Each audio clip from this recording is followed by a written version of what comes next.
কোনো এক শুভাকাঙ্ক্ষী আমাকে কমেন্ট করেছেন, ম্যাডাম, পুত্র সন্তান গর্ভে আসার কোনো উপায় আছে কিনা? ধন্যবাদ ভাইয়া সুন্দর একটা কমেন্ট করার জন্য। দেশের এবং প্রবাসের ভাই বোনদের প্রতি সালাম। আসসালামু আলাইকুম। আমি প্রভাষক ডাক্তার রিক্তা পারভিন, হোমিওপ্যাথি এবং আয়ুর্বেদিক চিকিৎসক। চেম্বার সেবা হোমিও কমপ্লেক্স অ্যান্ড সেবা ডিজিটাল ল্যাব, উপজেলা মডেল মসজিদের পূর্ব পাশে, শিমুলিয়া, মাগুরা।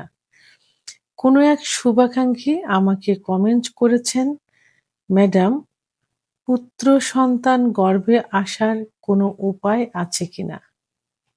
ধন্যবাদ ভাইয়া সুন্দর একটা কমেন্ট করার জন্য।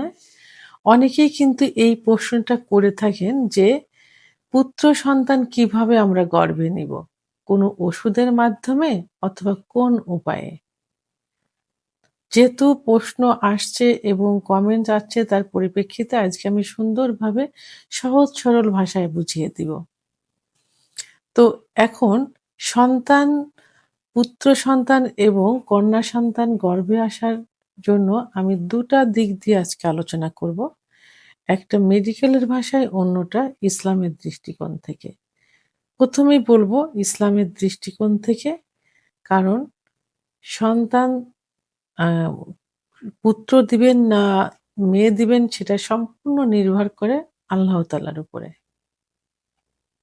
আল্লাহ তাআলা কোরআনে স্পষ্ট ভাষায় লিখেছেন যে আল্লাহ যাকে চান কন্যা দিবেন, যাকে চান পুত্র দিবেন। সূরা ৪৯ থেকে ৫০ আয়াতে। তো এখন ইসলামে মেডিকেল সায়েন্স অনুযায়ী, অর্থাৎ মেডিকেলের ভাষায় সং আ সন আ সন্তানের লিঙ্গ নির্ধারণ করা হয় পুরুষের শুক্রাণু থেকে। এটা সম্পূর্ণ নির্ভর করে কিন্তু পুরুষের শুক্রাণুর উপরে। এখানে মেয়েদের কোনো হাত নেই। কারণ পুরুষের ২ ধরনের শুক্রাণু থাকে।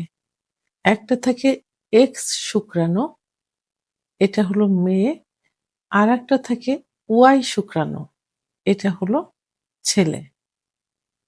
তো এখন ওয়াই যে শুক্রাণুটা থাকে, এই ওয়াই শুক্রাণুটা কিন্তু খুব দ্রুত যায় এবং অল্প দিন বেঁচে থাকে। আর এক্স যে শুক্রাণু, এটা ধীরে ধীরে যায় এবং